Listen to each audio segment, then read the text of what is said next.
উত্তর 24 পরগনার আমডাঙ্গা, সেই আমডাঙ্গায় তৃণমূল নেতার বাড়ি লক্ষ্য করে বোমাবাজির অভিযোগ। বোমাবাজির জেরে একেবারে ক্ষতিগ্রস্ত বাড়িটির ছবি দেখতে পাচ্ছেন আপনারা। এলাকায় উত্তেজনা এবং ঘটনাস্থলে আমডাঙ্গা থানার পুলিশ গিয়ে পৌঁছয়, কিন্তু যেভাবে বোমাবাজি হয়েছে, আর মূলত এই উত্তর 24 পরগনার একাধিক জায়গা থেকে বিগত কয়েকদিন ধরে এরকম লাগাতার বোমাবাজির খবর পাওয়া যাচ্ছে। বোমাবাজির জেরে কিন্তু ভেঙেছে একেবারে ঘরে আসবাবপত্র, ঘরের একেবারে বলা যায় কাঠামো ভেঙে পড়েছে। দেখতে পাচ্ছেন সেই ছবি, কারণ এই বোমাবাজির জেরে সম্পূর্ণভাবে ক্ষতিগ্রস্ত হয়েছে বাড়িটি। আমডাঙ্গায় তৃণমূল নেতার বাড়ি লক্ষ্য করে বোমাবাজির অভিযোগ, এবং অভিযোগের তীর বিরোধীদের দিকে। তৃণমূল নেতা আব্দুল হান্নান, তার বাড়িতে এভাবে বোমাবাজি হয়েছে এমনটাই অভিযোগ। তৃণমূল নেতা আব্দুল হান্নানকে লক্ষ্য করে বোমা মারার অভিযোগ, এবং বোমার অভিঘাতে ভেঙেছে টালির ছাউনি পর্যন্ত। এলাকায় চাপা উত্তেজনাও রয়েছে।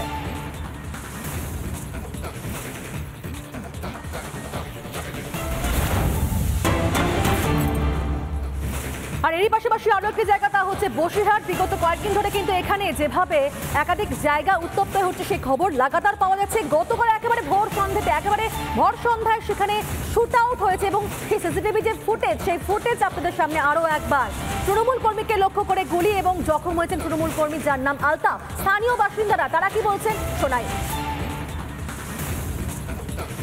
দুজন দুষ্কৃতী মোটরসাইকেল করে এসে সামনে গাড়ি রেখেছে, একজন হেঁটে এসে ভিতরে আলকাপ বলে একটা ছেলে জেরক্স করছিল, তাকে গুলি করে মোটরসাইকেল উঠে বেরিয়ে গেছে। যাওয়ার সময়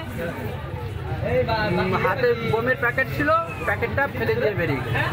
এরা কারা যারা গুলি করতে এসেছিল বা বোমা রেখে গেল? এরা কারা তা কি করে বলবো, দেখে চিনতে তো পারিনি কেউ। আর এই যে গুলি খেয়েছেন নাম কি? আলকাপ মালিক। এ কি করে? এ হচ্ছে আপনার পাইলিং এর কাজ করে। এই অবরোধ আজকে খুব দুঃখের অবরোধ। আমরা এই লোকসভা ভোট 2024 লোকসভা ভোট করেছি। এখানে বিরোধী পিপা পঞ্চায়েতে কোনো জায়গা নেই, ওদের অস্তিত্ব নেই, পায়ের তলায় মাটি নেই। আমাদের অ্যাক্টিভ একনিষ্ঠ কর্মীকে গুলি করে আজকে সে আজকে মৃত্যু চেটে পাঞ্চা লড়ছে। তাই আমরা কর্মী ভাইরা বিক্ষোভে কেটে রাস্তায় নেমে পড়েছি। এই আসামিকে 12 ঘন্টার মধ্যে অ্যারেস্ট করতে হবে, নাহলে আমরা বিক্ষোভ চালিয়ে যাচ্ছি, চালাবো। দফায় দফায় উত্তেজনা বসিরহাটে। তৃণমূল কর্মীকে গুলি, বিক্ষোভ এবং ঘটনাস্থলে ব্যাগ ভর্তি বোমা পর্যন্ত উদ্ধার হয়েছে। আর এই ঘটনার পরিপ্রেক্ষিতে স্থানীয় তৃণমূল নেতৃত্ব এবং বিজেপি নেতৃত্ব কি বলছেন শুনবো এক এক করে। পিফায় আমাদের শক্ত ঘাঁটি, এবং পিফা পঞ্চায়েত থেকে আমরা বিপুল পরিমাণে ভোটে লিড নিচ্ছি। এদিকে দেখছেন সন্ত্রাস, বিজেপির কর্মীরা সন্ত্রাস শুরু করেছে। ওরা পরাজিত হওয়ার পরে আজকে খেজুরিতেও আমাদের 3 জন প্রতিনিধি দল গেছে, সেখানেও ওরা দোকানঘর বন্ধ করে দিচ্ছে, মাঠে যাওয়া বন্ধ করে দিচ্ছে। ওরা any how any cost Trinamool কর্মীদের হিউজ পরিমাণে অ্যাটাক করছে। এই দিন বেশি দিন চলতে পারে না। বাংলার মানুষ ওদের বিরুদ্ধে রায় দিয়েছে সন্ত্রাসের এগেনস্টে, আবার বাংলার মানুষ রুখে দাঁড়াচ্ছে সন্ত্রাসের। তৃণমূল কংগ্রেসের দাবি সম্পূর্ণ মিথ্যা। এই ঘটনায় বিরোধী রাজনৈতিক দলের কোনো যোগ নেই। আলতাফ বাবুর কোনো ব্যবসায়িক শত্রুতা ছিল কিনা, কিংবা তৃণমূল কংগ্রেসের নিজস্ব গোষ্ঠী কোন্দল কিনা, সে বিষয়ে খতিয়ে দেখা উচিত। বসিরহাট লোকসভা কেন্দ্র জয়ের পরেই, তাদের শাসনকালেই এই দুরবস্থা হচ্ছে বসিরহাটের, সে বিষয়ে তৃণমূল কংগ্রেসের ভাবা উচিত, এবং স্থানীয় পুলিশ প্রশাসনের উচিত দোষীদের খুঁজে বের করে দৃষ্টান্তমূলক শাস্তির ব্যবস্থা করা। আর এই বসিরহাটে আরো একটি খবর পাওয়া যাচ্ছে, যেখানে দেখা যাচ্ছে ভোট পরবর্তী হিংসার শিকার হচ্ছেন কারাধাম বিরোধীরা। সিপিএম কর্মীর বাড়ি, দোকানে লুটপাট, আগুন। বসিরহাটের নিমদাঁড়িয়ার কোদালিয়া অঞ্চলে রীতিমতো উত্তেজনা। সিপিএম কর্মীদের দোকানে আগুন লাগায় তৃণমূল আশ্রিত দুষ্কৃতীরা। কাঠগড়ায় তৃণমূল নেতার ভাই সোহরাব মণ্ডল। ছবি দেখতে পাচ্ছেন আপনারা যে কিভাবে লুটপাট চালানো হয়েছে, এবং লন্ডভন্ড অবস্থা বলা যায়, এমনকি আগুন পর্যন্ত ধরিয়ে দেওয়া হয়েছে, এমনটাই অভিযোগ সামনে আসছে। অন্তত পরিস্থিতি এবং ছবি তাই বলছে। ওই সিপিএম কর্মীর স্ত্রী কি বলছেন শুনবো। প্রধান সারা আর শাইনুর, ওরা 2 ভাই, আরো লোকজন সব নিয়ে এসে আমাদের 7 দিন মানে মেরে দোকান বসে সব ভেঙেছিল, আগুন দিয়ে সব পেট্রোলে জ্বালাই দিয়েছে, সব এসেছে। ওরা এসে বিশাল মারধর করেছে, আমার মুখ খুব ভেঙে গেছে, আর কিল ঘুষি লাঠি যে কিন্তু যা পেরেছে মেরেছে।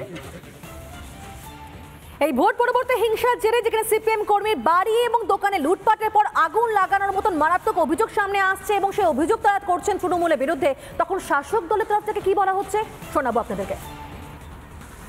তৃণমূল কংগ্রেসের এর কোনো কর্মী জড়িত নেই, এইরকম একটা ঘটনা আইয়ুবগাজী করার পরে এলাকার মানুষ পিফার বিভিন্ন এলাকার থেকে মানুষজন জড়ো হয়ে সেই জনরোষ তৈরি হয়েছে, সেই জনরোষে সেখানে একটা অগ্নিগর্ভ হয়েছে। তারপরে আমরা জানি না, আমরা আমাদের নেতৃত্বের কাছে ডাকে গিয়েছি, নেতৃত্বের সঙ্গে আমরা থানাতে এসেছি। আমাদের থানায় যেটা করণীয় পুলিশকে জানানো এবং প্রশাসনিকভাবে সে যাতে অ্যারেস্ট হয়, আইনানুগ ব্যবস্থা যাতে নিতে পারে পুলিশ, তার জন্য আমরা থানাতে আছি। বসিরহাটে নিমদারিয়া কোদালিয়া অঞ্চলের শঙ্করপুর গ্রামে সেখানে সিপিএম কর্মীর বাড়ি এবং দোকানে লুটপাট চালানো হয়, ভাঙচুর করা হয় এবং তারপর শুধু সেটা মাত্র করে থামেন না দুষ্কৃতীরা, তারপরে আগুন পর্যন্ত লাগিয়ে দেওয়া হয়, এমনটা অভিযোগ সামনে আসছে এবং তারা অভিযোগ করছেন শাসক দলের বিরুদ্ধে।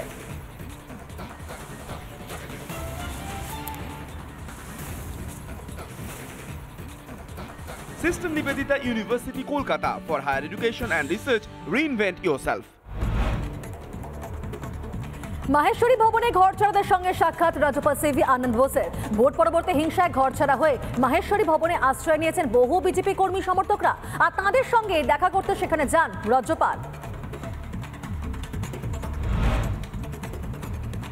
ভোট পরবর্তী সন্ত্রাস নিয়ে রাজ্যকে তুলোধনা রাজ্যপালের, রাজ্যের কাছে রিপোর্ট চাইলেও মেলেনি, এমনটা অভিযোগ রাজ্যপালের। সাংবিধানিক দায়িত্ব পালনে ব্যর্থ রাজ্য, অভিযোগ রাজ্যপাল সিভি আনন্দ বোসের। ভোরসন্ধ্যায় বসিরহাটে শুটাও, তৃণমূল কর্মীকে লক্ষ্য করে গুলি দুষ্কৃতীদের। জখম তৃণমূল কর্মীর নাম হচ্ছে আলতাফ মালি। আশঙ্কাজনক অবস্থায় আরজিকর হাসপাতালে চিকিৎসাধীন সেই আহত তৃণমূল কর্মী। লোকসভা নির্বাচনের ফল প্রকাশের পর এই প্রথম বৈঠকে বঙ্গ বিজেপি সূত্রে খবর যে আজ সন্ধ্যে 6টায় সল্টলেকের বিজেপি দপ্তরে হবে সেই বৈঠক, যে বৈঠকে উপস্থিত থাকবেন কেন্দ্রীয় মন্ত্রী তথা রাজ্য সভাপতি সুকান্ত মজুমদার, শুভেন্দু অধিকারী, দিলীপ ঘোষ সহ অন্যান্য বিজেপির নেতৃত্ব। কুয়েতের অগ্নিকাণ্ডে মৃত্যু হয়েছে বাংলার ইঞ্জিনিয়ার দ্বারিকেশ পট্টনায়কের, আর মেদিনীপুরের শরৎপুলের বাসিন্দা দ্বারিকেশ পট্টনায়কের নিথর দেহ ফিরল রাজ্যে। বিমানবন্দরে মৃত ইঞ্জিনিয়ারকে শেষ শ্রদ্ধা জানান সুজিত বসু, অগ্নিমিত্রা পাল রাও। Sister Nivedita University, Kolkata. For higher education and research, reinvent yourself.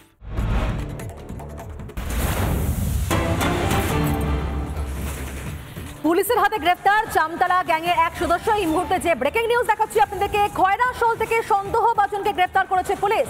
জালিয়াতির সঙ্গে যুক্ত ধৃত সূত্র মারফত এই খবরই পাওয়া গিয়েছে। আর ধৃতের কাছ থেকে বাজেয়াপ্ত হয়েছে 4টি সিম, 3টি ফোন এবং ডেবিট কার্ড। মনোরঞ্জন রয়েছেন এই মুহূর্তে আমাদের সঙ্গে। মনোরঞ্জন, আর কি পাচ্ছ জানতে? দেখো, যেটা জানতে পারছি যে সজল গোপ, এর বাড়ি হচ্ছে ঝাড়খণ্ডের জামতারা জেলার বাগডহরি থানার মুড়াবেড়িয়া গ্রাম বলে পুলিশ সূত্রে জানতে পারছি। গতকাল খয়রাশোলের একটি রাষ্ট্রায়ত্ত ব্যাংকের এটিএম এর সামনে তাকে সন্দেহজনকভাবে ঘুরতে দেখে কিন্তু পুলিশের সন্দেহ হয় এবং তাকে আটক করে, তাকে জিজ্ঞাসাবাদ করা হয় এবং সেই সময় কিন্তু এই ডেবিট কার্ড, নগদ টাকা এবং এগুলি উদ্ধার হয় এবং তারপরই কিন্তু তাকে জিজ্ঞাসাবাদ করার পর পুলিশ গ্রেপ্তার করে। এখন এই গ্যাংয়ের আর কারা সদস্য রয়েছে এবং তারা কিভাবে এই জালিয়াতি চক্র বীরভূমে চালাতো সেদিকটা কিন্তু এখন পুলিশ তদন্ত করছে। এবং এই যে তোমার মুড়াবেড়িয়া যে গ্রাম, সেটা কিন্তু খয়রাশোলের ব্লকের একদম ঝাড়খণ্ড সীমান্তে, অর্থাৎ সেদিক থেকে এই খয়রাশোল, দুবরাজপুর সহ বিস্তীর্ণ এলাকায় এদের কর্মকাণ্ড কিভাবে চলতো, লোক ঠকানোর কর্মকাণ্ড, তারপর টাকা তুলে নেওয়ার যে প্রক্রিয়া এবং যে টাকা, নগদ টাকা উদ্ধার হয়েছে সেই টাকা কোন ব্যাংকের গ্রাহকদের, সেদিকটিও কিন্তু পুলিশ ইতিমধ্যে খতিয়ে দেখছে এবং তদন্ত শুরু হয়েছে। আজ ধৃতকে দুবরাজপুর আদালতে তোলা হবে। একই সঙ্গে ধৃতকে জিজ্ঞাসাবাদ করে মূল যে কাণ্ডারি